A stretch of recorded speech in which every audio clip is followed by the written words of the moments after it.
Good afternoon, good evening, good morning. कैसे हैं आप लोग? आइए आज फिर आ गए हैं हम आपके लिए एक नया वीडियो लेकर। वीडियो जो है बहुत ही खास रहने वाली है। हम आपको धीरे धीरे हर एक चैप्टर में से कुछ कुछ ऑब्जेक्टिव का लिस्ट दे रहे हैं ताकि आप ऑब्जेक्टिव को क्लियर करते जाए और आगे आने वाले एग्जामिनेशंस में आप अपना बेस्ट दे सके। हमने अभी तक 2-3 चैप्टर कवर अप किया हुआ था, जिसमें एक चैप्टर था आपका कौन सा? पहला था एनपीओ, सेकंड था फंडामेंटल बेसिक कंसेप्ट। पार्टनरशिप का थर्ड हम आ गए हैं यहाँ पर लेकर change reconstitution of partnership, change in profit sharing ratio among the existing partners. साझेदारी का पुनर्गठन वर्तमान साझेदारों के लाभ अनुपात में परिवर्तन लेकर आए। इसका ऑब्जेक्टिव पूरा होगा। अगर आप मेरे चैनल पे नए हैं तो आप बैक में जाकर आप इस बाकी 2 चैप्टर का भी देख सकते हैं ऑब्जेक्टिव, और इसके साथ साथ में गुडविल का भी और एडमिशन ऑफ पार्टनर का भी डालने वाला हूँ बहुत जल्दी। मैं हर चैप्टर का पहले आपको ऑब्जेक्टिव कवर अप करवाऊंगा। जैसे ऑब्जेक्टिव कवर अप हो जाएगा तो एग्जाम के टाइम एग्जाम शूटर्स लेकर आऊंगा, एग्जाम कैप्सूल लेकर आऊंगा, थ्योरी लेकर आऊंगा, ताकि आपकी कंसेप्ट जो है और भी क्लियर हो जाए और थ्योरी में आप बेस्ट अप कर सके। तो ना देर करते हुए सीधे आपको ले चलते हैं वीडियो की तरफ। वीडियो बहुत ही खास रहने वाली है, तो वीडियो के साथ बने रहिएगा, क्योंकि यह वीडियो आपको आने वाले एग्जामिनेशन में अच्छा मार्क दिलाने में आपको मदद कर सकता है। इसलिए आप वीडियो के साथ बने रहिए। आप देख रहे हैं अभी सामने जो आपका क्वेश्चन लगा हुआ है, वो फर्स्ट क्वेश्चन पे चलते हैं। आपका क्वेश्चन है आज का, फर्स्ट क्वेश्चन क्या है? चलिए उस पे चलते हैं। आपका फर्स्ट क्वेश्चन है आज का, देखिए ऐसे ही आपको आने वाले समय में आपको ऐसे ही क्वेश्चन दिया रहेगा और आपको इसी में से टिक आउट करना है। हम आपको सीओटी देते हैं कि जितना ऑब्जेक्टिव हम आपको बता रहे हैं उतना ऑब्जेक्टिव को अगर आप कवर अप कर लेते हैं तो आपको एग्जाम में ज्यादा टेंशन की जरूरत नहीं है, क्योंकि चैप्टर वाइज मैं आपको ऑब्जेक्टिव दे रहा हूँ। चलिए पहला क्वेश्चन पे आता हूँ। क्या कहता है? साझेदारी फॉर्म के पुनर्गठन पर संपत्तियों के मूल्य में वृद्धि का परिणाम होता है। ध्यान दीजिएगा आप क्वेश्चन पर। बीएससीबी 2017 और 22 में पूछा गया है। Increase in the value of assets on reconstitution of the partnership form result into. ध्यान दीजिए, हम आपको एक बात बता देते हैं, थोड़ा सा इधर से हम कवर अप करके थोड़ा सा सेकंड लाइन पे चलते हैं। देखिएगा जरा सा, अगर आप पार्टनरशिप फॉर्म में है और आपका फॉर्म रिकंस्टिट्यूशन में जा रहा है, यानी कि पुनर्गठन में जा रहा है, और अगर आपकी फॉर्म में संपत्ति का यानी कि एसेट्स की वैल्यू, कौन सी? एसेट्स की वैल्यू बढ़ रही है। क्या हो रहा है? बढ़ रहा है, यानी कि पॉजिटिव हो रहा है। क्या हो रहा है? आपका एसेट्स की वैल्यू पॉजिटिव हो रहा है, यानी कि बढ़ रहा है। तो इसका मतलब आपको प्रॉफिट होगा। क्या होगा? आपको वर्तमान साझेदार को प्रॉफिट होगा। अगर एसेट्स की वैल्यू क्या होती है? निगेटिव होती है। क्या होती है? निगेटिव होती है, तो लॉस होगा। आप ट्रिक याद रखना। और अगर यहीं पर लायबिलिटीज होता, क्या होता? लायबिलिटीज होता, यानी कि दायित्व होता।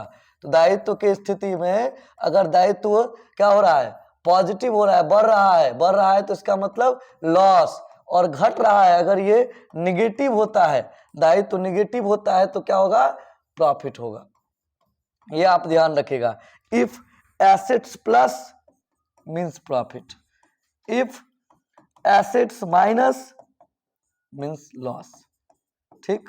अगर आपका लायबिलिटीज प्लस हो रहा है, आपका कर्जा बढ़ रहा है ना बॉस, तो हानि हो गया। अगर आपका कर्जा घट रहा है, आपको प्रॉफिट हो रहा है। चलिए अब ऑब्जेक्टिव पे आते हैं, डायरेक्ट ऑब्जेक्टिव पे आते हैं। जहां हम थे वहां अगर आते हैं तो हम क्या देखेंगे कि यहाँ पर आपको जो देखने को मिलेगा वो यहाँ आ जाइए। यहाँ क्वेश्चन क्या करा था कि अगर मैं पार्टनरशिप फॉर्म में हूं और पार्टनरशिप फॉर्म में एसेट्स की वैल्यू बढ़ रही है, तो क्या होगा? वर्तमान साझेदार को लाभ होगा, गेन टू एग्जिस्टिंग पार्टनर्स, या वर्तमान साझेदार को हानि होगा, loss to the existing partners, या नाइदर गेन नॉर लॉस, या नन ऑफ दिस। अब देखिए संपत्ति का मूल्य बढ़ रहा है ना, तो क्या लगता है आपको? वर्तमान साझेदार को लाभ होगा। तो यहाँ पर आपका जो आंसर होगा भाई रे, वो आंसर क्या होगा? आपका आंसर होगा आपका यहाँ पर बिल्कुल सही जवाब क्या होगा? जल्दी बताइए, आपके नजर में सही जवाब क्या होगा? इसका आंसर होगा ए। सही जवाब क्या होगा? ए होगा। क्या होगा? ए होगा। चलिए यहाँ पे सही जवाब आपका हो जाएगा ए। फिर आगे बढ़ते हैं।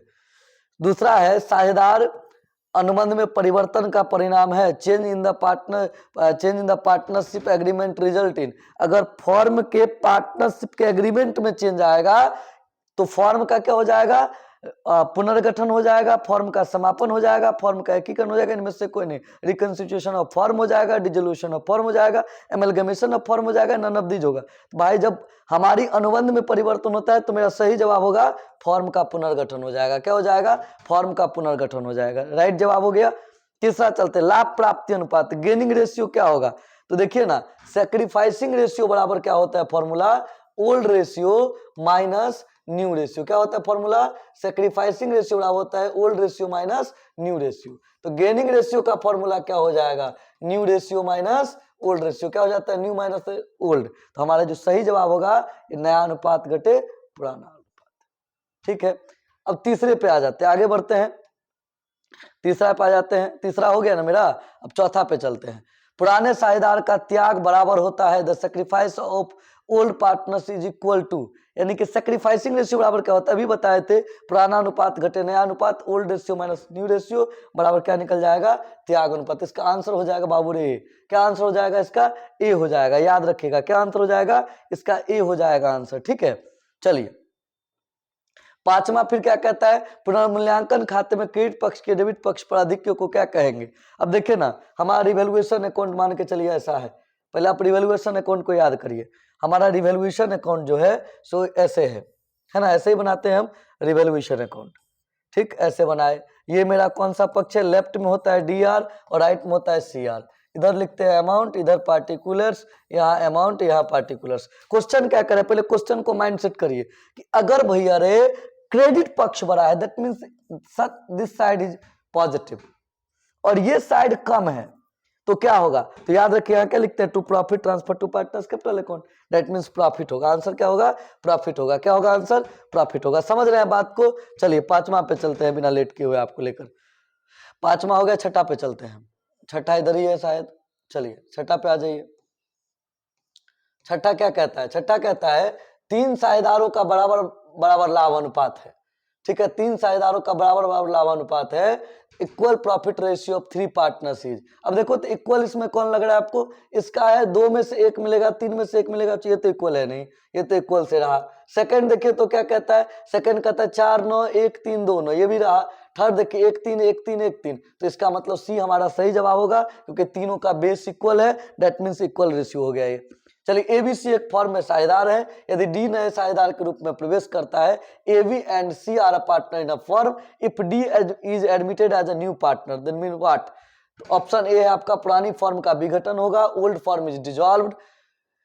फिर कहता है पुरानी फॉर्म तथा पुरानी साझेदारी का विघटन होगा, old form and old partnership are dissolved. फिर कहता है पुराने साझेदारी पुनर्गठित होगी, ओल्ड पार्टनरशिप इज रिकंस्टिट्यूट और नन ऑफ दिस।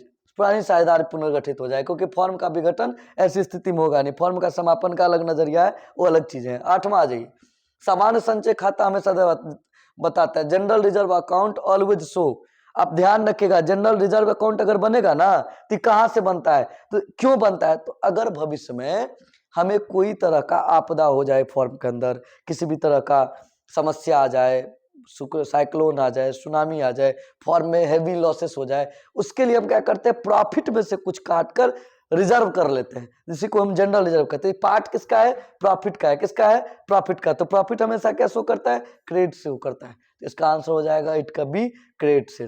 ठीक, कोई दिक्कत? चलिए आगे बढ़ते हैं, 9 में आते हैं।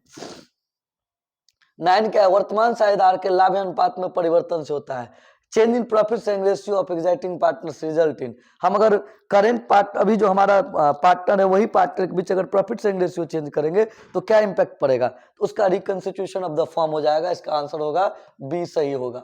कौन सा सही होगा? बी होगा, फॉर्म का पुनर्गठन, रिकंस्टिट्यूशन ऑफ द फॉर्म।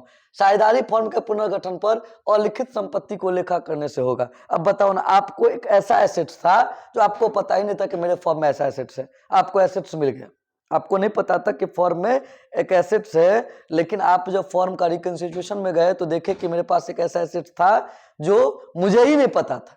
तो ऐसी स्थिति में क्या होगा? ऐसी स्थिति में होगा क्या? हम फॉर्म, मुझे एज ए पार्टनर प्रॉफिट होगा उसका, फॉर्म को क्या हो जाएगा? फॉर्म के पार्टनर को हो जाएगा लाभ हो जाएगा। तो इसका सही जवाब क्या होगा? 10 का ए हो जाएगा। वर्तमान साझेदार को लाभ, gain to the existing partners. 11 चलते, त्याग अनुपात तो क्या होगा? फिर वही बात, ये देखिए कितना 2016 17 23 में पूछा, यही क्वेश्चन यहाँ भी था, यही क्वेश्चन यहाँ भी था, 2021 में भी पूछा है। अब देखिए यहाँ क्या आंसर हो जाएगा, वही old ratio minus new ratio. चलिए, पुनर्मूल्यांकन खाता का लाभ हानि समायोजन खाता है, पुनर्मूल्यांकन खाता या लाभ हानि समायोजन खाता। एक ट्रिक बताते हैं, अगर किसी अकाउंट के लास्ट में प्रॉफिट और लॉस निकलता है, अगर किसी अकाउंट के लास्ट में प्रॉफिट या लॉस को निकलता है तो वह नॉमिनल अकाउंट होगा। कौन सा अकाउंट होगा? Nominal account. तो इसका सही जवाब क्या होगा? इसका सही जवाब होगा सी, नॉमिनल अकाउंट। आगे बढ़ते अगले पेज पे चलते हम लोग। चलिए 13 पे चलिए। 13 क्या कहता है? साझेदार के प्रवेश पर पुराने चिट्ठे में दर्शाए गए संचय हस्तांतरित करेंगे। At the time of admission of new partner general reserve appearing in the old balance sheet is transferred. सभी साझेदारों के पूंजी खाते में, नए साझेदार के पूंजी खाते में, पुराने साझेदार के पूंजी खाते में, इनमें से कोई नहीं। देखिए ना, ये प्रॉफिट है ना, प्रॉफिट किसका है? कौन से पार्टनर का पार्ट है ये? तो भैया ये ओल्ड पार्टनर के प्रॉफिट का पार्ट है। तो किसके शेयर में बांटेंगे? ओल्ड प्रॉफिट शेयरिंग रेशियो में बांटेंगे। किस में बांटेंगे? तो ओल्ड पार्टनरों के बीच बांटेंगे। तो इसका सही जवाब हो जाएगा पुराने साझेदार के पूंजी खाते में। वर्तमान साझेदार को लाभ विभाजन अनुपात में परिवर्तन से होता है। फिर वही क्वेश्चन है, change in profit sharing ratio of existing partners result is form reconstitute हो जाएगा। बी आंसर होगा। ये कितने कौन सा पूछा? 2020 में पूछा। फिर इधर आ जाते हैं 19 में, देखते हैं क्या कहता है ये।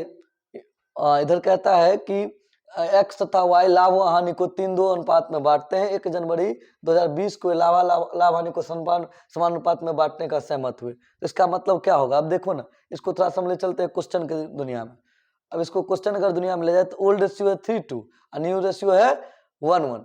अब निकाल लो इसका, रफ में निकाल लेंगे हम लोग। रफ में जाएंगे, देखेंगे रफ में अगर जाएंगे तो देखेंगे क्या ओल्ड रेशियो कितना है। ओल्ड रेशियो है इसका, ध्यान दीजिए, ओल्ड रेशियो है इसका कितना? 3:2 था। और न्यू रेशियो कितना है? न्यू रेशियो है इसका 1:1। फॉर्मूला क्या है? फॉर्मूला है सेक्रीफाइसिंग रेशियो बराबर ओल्ड रेशियो माइनस शॉर्ट में हम मार रहे हैं न्यू रेशियो। कितना कितना हो जाएगा? पहले कौन है पार्टनर जो भी है, पहले वाला का देखिए 3/5 माइनस 1/2। अब निकालिए ना, 10 हो जाएगा एलसीएम। 10 का ये करेंगे तो कितना हो जाएगा? ये आ जाएगा 6 माइनस 5, आ गया कितना? 1/10 इसका सेक्रीफाइस होगा। इसका मतलब सेकंड जो होगा उसका गेन हो जाएगा 1/10। ये अपने आप हमको निकल जाएगा 10। 4 माइनस 5 बराबर माइनस 1/10। माइनस में आता है तो गेन, प्लस में आता है तो सेक्रीफाइस। पहला पार्टनर सेक्रीफाइस कर रहा है, सेकंड पार्टनर गेन कर रहा है। चलिए क्वेश्चन पे चलते हैं। क्वेश्चन कहाँ है मेरा? यहाँ है। क्वेश्चन क्या था यहाँ पर कि एक्स तथा वाई लाभ हानि को 3-2 के अनुपात में बांटते हैं। 1 जनवरी 2020 को लाभ हानि को समान अनुपात में बांटने के सहमत हुए। त्याग व लाभ प्राप्ति होगा। क्या होगा? Sacrifice by X 1/10, sacrifice by Y. कौन ने सेक्रीफाइस किया? तो सर एक्स क्या है? आंसर सही होगा एक्स। आंसर क्या हो जाएगा इसका? एक्स। चलिए फिर आगे, अब आगे आते हैं 15 में। चलिए 14 हो गया था ना, हाँ 15 में चलिए। पुनर्मूल्यांकन खाते का शेष प्राय साझेदार के पूंजी खाते में हस्तांतरित किया जाता है। रिवैल्यूएशन अकाउंट में जो बैलेंस बचता है उसको किस रेशियो में भेजेंगे? तो ओल्ड रेशियो में भेजेंगे। तो वेरी सिंपल है, इसका आंसर होगा ओल्ड प्रॉफिट शेयरिंग रेशियो यानी कि ए। फिर आ जाइए 16। ABCD लाभ हानि बराबर बांटते हुए साझेदार है, उन्होंने अपने लाभ अनुपात को 2-2-1-1 में परिवर्तन करने का निर्णय लिया। सी कितना त्याग करेगा? पहले क्या था?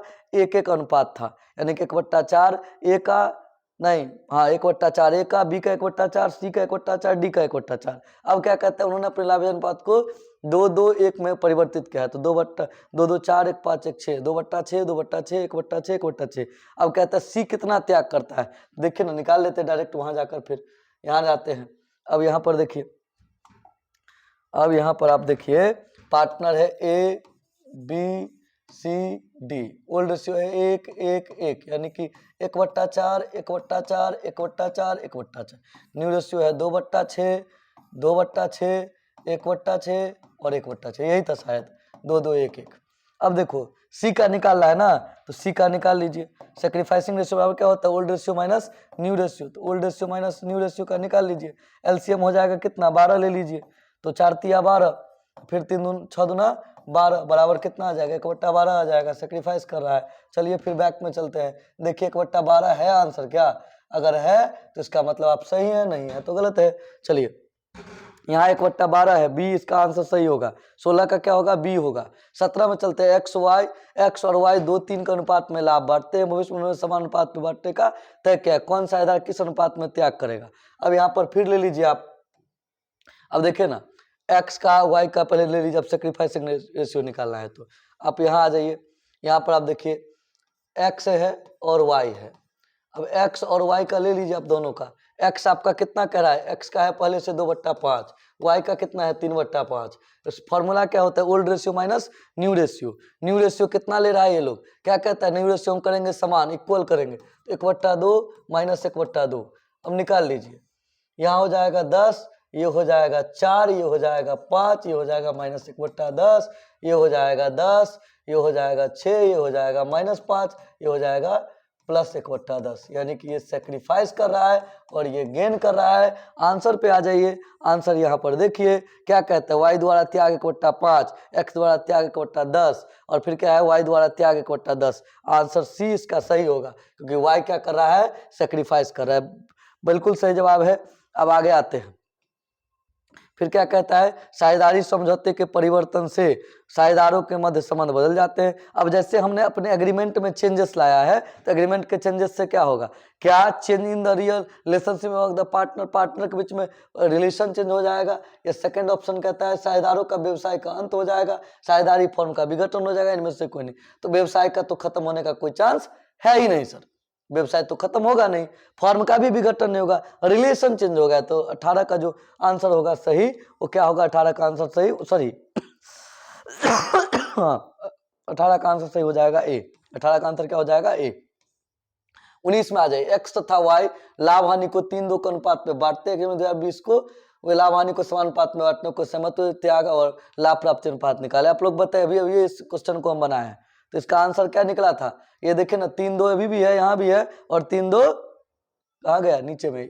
यहाँ पे 2-3 है ना, यहाँ पे 2-3, और यहाँ क्या कहते हैं, यहाँ 3-2 है। उल्टा कर दीजिए, है ना, उल्टा कर देंगे ना, तो क्या हो जाए, सेक्रीफाइस शायद एक्स का हो जाएगा 1/10, शायद क्या कंफर्म ही होगा। चलिए आगे आ जाइए। अभी तक अगर आप समझ रहे हैं तो ठीक है, नहीं कहीं समझ में नहीं आ रहा है तो हम आपको रिक्वेस्ट करते हैं, आप हमको बता दीजिएगा सर नहीं समझ रहे, ठीक है। तो 19 का हो जाएगा 20, एक्स तो समझने का चीज नहीं। अगर आपको लैंग्वेज में कहीं स्पीड में प्रॉब्लम हो रहा है तो आप बताइएगा, नहीं आपको अगर अच्छा लग रहा है तो फिर आप कमेंट करते रहेगा, वीडियो आता रहेगा ऐसे ही। एक्स वाई तथा जेड एक फर्म में साझेदार हैं जो लाभ हानि को 4-3-1 में अनुपात में बांटते हैं। उन्होंने भविष्य में 5-4-3 के अनुपात में लाभ बांटने का निर्णय किया। एक्स और वाई का त्याग का अनुपात है। X Y and Z are partner in a firm, they divided profit and loss in the ratio 4:3:1. They decided to share profit in the ratio 5:4:3. X and Y sacrifices are. अब इसका x Y का sacrifice, पुराना ratio कितना है 4-3-1, नया कितना है 5-4-3 है। अब यहाँ पे लिख लेते हैं, हम पहले लिख लेते हैं कितना कितना था भैया, एक का था 4-3-1, एक का था 5-4-3। चलिए 4-3-1 आ जाइए फटाक से। पहला कितना है 4-3-1, एक का है 4-3-1 और एक का है फिर कितना था, ओहो एक का था आपका 4-3-1 5-4-3, 4-3-1 5-4-3, 4-3-1 5-4-3, कितना कितना है 5-4-3। ये क्या था, ये न्यू रेशियो था। पार्टनर कौन कौन था बताइए तो आप लोग, पार्टनर कौन कौन था, पार्टनर था एक्स वाई और जेड। पार्टनर कौन कौन है, एक्स वाई और जेड। न्यू रेशियो कितना है 5-4-3। ओल्ड रेशियो कितना है, ओल्ड रेशियो है 4-3-1, 4-3-1। अब इसका निकाल लीजिए तो सेक्रीफाइसिंग गेनिंग और फॉर्मूला बताइए तो, फॉर्मूला हो जाएगा कितना कितना, फॉर्मूला हो जाएगा आपका old ratio minus new ratio. Old ratio तो यही है, तो 4-3-7-1-8, 4/8, 3/8 और 1/8, माइनस माइनस माइनस। ये कैसे आता है 8 पता है, बहुत सारे बच्चों को दिक्कत होता होगा, तो अगर नहीं पढ़े होंगे 12th कहीं दिक्कत हो, रेशियो में प्रॉब्लम हो तो 4-3-7-1-8, ठीक है। इसको जोड़ लेते, उसको नीचे में लिख देते, फिर आगे आ जाइए। अब ओल्ड वाले में कितना है तो न्यू वाले में 5-4-9-3-12, इसका हो जाएगा 5/12, इसका हो जाएगा 4/12 और इसका हो जाएगा 3/12। निकाल लीजिए। 12-8 का लघुत्तम कितना होगा, एलसीएम लेंगे तो 24 हो जाएगा। 8-3-24, ये 12 हो जाएगा, माइनस 24-10, ये हो जाएगा 2/10 प्लस में आया इसलिए हो गया सेक्रीफाइस। फिर इस भाई साहब का निकालते हैं, इसका भी एलसीएम 24 होगा, ये हो जाएगा 9, इधर हो जाएगा 8, इसका भी भाई साहब 1/10 आएगा, ये भी सेक्रीफाइस हो गया, प्लस में आया। नीचे वाले का हो जाएगा 24, 8 3 जा 24, 3 माइनस 12 24 6, इसका हो जाएगा गेन 3/24। ओहो 24, ये 2/24 सेक्रीफाइस कर रहा है, ये 1/24 सेक्रीफाइस कर रहा है, ये गेन कर, ऊपर का दोनों सेक्रीफाइस, नीचे का गेन। अब देखें ना आंसर क्या पूछ रहा था, एक्स और वाई का सेक्रीफाइस क्या है, तो एक्स वाई का 2 24 1 24 सेक्रीफाइस, हमारा आंसर सही है ए। 20 का क्या आंसर सही है, ए सही है। ठीक, 20 का क्या आंसर सही है, ए सही है। बहुत अच्छा है। अब 20 ऑब्जेक्टिव था, इसमें से 2-3 एक ही जैसा मैच कराता है, एग्जाम में भी कभी कभी ऐसा होता है कि मैच करता हुआ मिल जाता है। इस चैप्टर में बस इतना ही, मिलते हैं फिर अगले चैप्टर में गुडविल या एडमिशन ऑफ पार्टनर को लेकर। तब तक के लिए शुभ रात्रि, good night, tata bye bye. ऐसे स्पीड में पढ़ते रहिए, आपका बेस्ट ऑफ लक। एग्जाम में हार्ड लेबर करिए, बिहार बोर्ड के एग्जामिनेशन में खासकर ऑब्जेक्टिव पर पकड़ बनाइए, थ्योरी पे पकड़ बनाइए। न्यूमेरिकल पोर्शन थोड़ा कम पूछता है तो उस पर ज्यादा फोकस्ड नहीं होना है, लेकिन ज्यादा नहीं। और मैं रिक्वेस्ट करता हूं कि every subject, each and every subject is very essential for your examination. आपका हर सब्जेक्ट बहुत ही ज्यादा मैटर करते हैं, तो हर एक सब्जेक्ट का रूटीन बना लीजिए। अगर अभी तक रूटीन नहीं बनाए हैं, रूटीन बनाकर आप तब तक उसको रिवाइज करिए। हम आपको बीच बीच में ऐसे ऑब्जेक्टिव का सेट प्रैक्टिस करवाते रहेंगे। बीच बीच में अगर आपको रिक्वेस्ट है तो कोई थ्योरी वाला चैप्टर दिक्कत है तो आप उसके लिए हमको कमेंट सेक्शन में बोल सकते हैं कि सर इस चैप्टर का थ्योरी लेकर आइए, मैं जरूर आऊंगा। तब तक के लिए शुभ रात्रि, tata bye bye. Thank you for listening us.